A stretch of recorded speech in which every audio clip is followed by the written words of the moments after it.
Hey guys, so this may surprise you, but working in the game industry can be actually very stressful. It can be very demanding, and oftentimes it doesn't pay all that great. And so some people are wising up a little bit, some of these employees for some of these really big companies. You know, a lot of us have dreams to go work for Nintendo or go work for Blizzard or go work over for Xbox, like actually designing games and designing hardware. And since that's a lifelong dream, for a lot of people at a young age, a lot of people end up getting, I don't want to say taken advantage of, but they end up being paid a lower wage than what their expertise could demand. So, that being said, there's this guy, his name's Adam over on Twitter, and apparently he works for Blizzard. And this is what he has to say about it. It's something that he's a little bit worried about. Being loud about it because I've lost yet another person this week. Blizzard is losing amazing talent because someone in power doesn't listen to the game directors who make his products. DE and I also means diversity of thought, especially when it's backed by data and financials. And so you can imagine if you're a manager and you're working on specific projects and you're losing your talented developers and your talented artists on a regular basis because either you're not getting your vacation time off or uh, you're you're overworked, you're given a stressful workload, or just the office environment isn't very healthy for you. Um, it makes it really hard to move forward on these really big projects that require a lot of developers, like a lot of talent. You know, a lot of these new games that come out, I mean, they spend tens to hundreds of millions of dollars to develop them, and they require hundreds of people involved.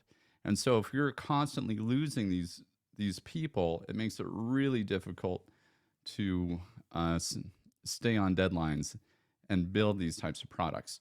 Okay, so let's go ahead and see how some of these people, like some of the responses that he got to this. All right. So, last thought, some talent is undermining the point. We are creating crisis maps of what we can or cannot ship. That is the loss of capacity we're facing. I literally have a schedule I strike out as people hand in notices. And that's a perfect example of just like them not being able to get projects done because people are leaving. So this guy commented, can you add more details on the main reason for people leaving?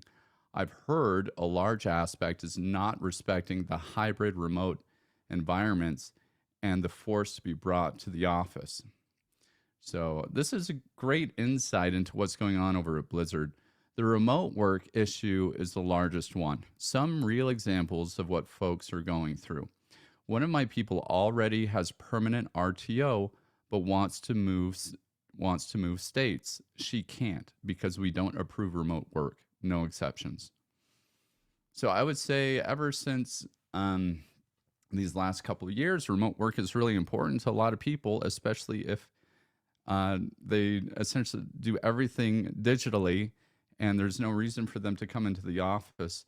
But I'll tell you, there's something about coming into the office, about work culture, about being in a collaborative environment that's important for a lot of these companies. And so, you know, people might think that they're more efficient staying at home, but there's a broader game at play about collaborative work and work culture that a lot of these big companies want to cultivate by having people come in, interact with each other, bounce ideas off of each other. So let's go ahead and see what some other people have been saying. Here, I want to go back to this original one.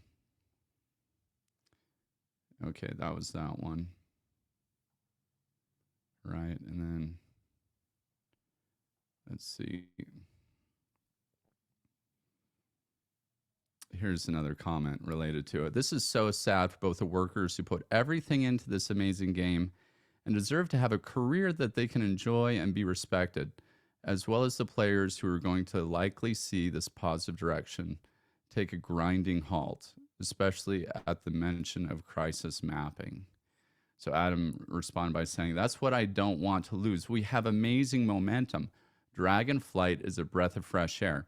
We have so many cool ideas to chase. We'll still ship, and I hope we can be proud of the work. It takes a blizzard to make WoW. We can only build games as strong as we are," and that's exactly it.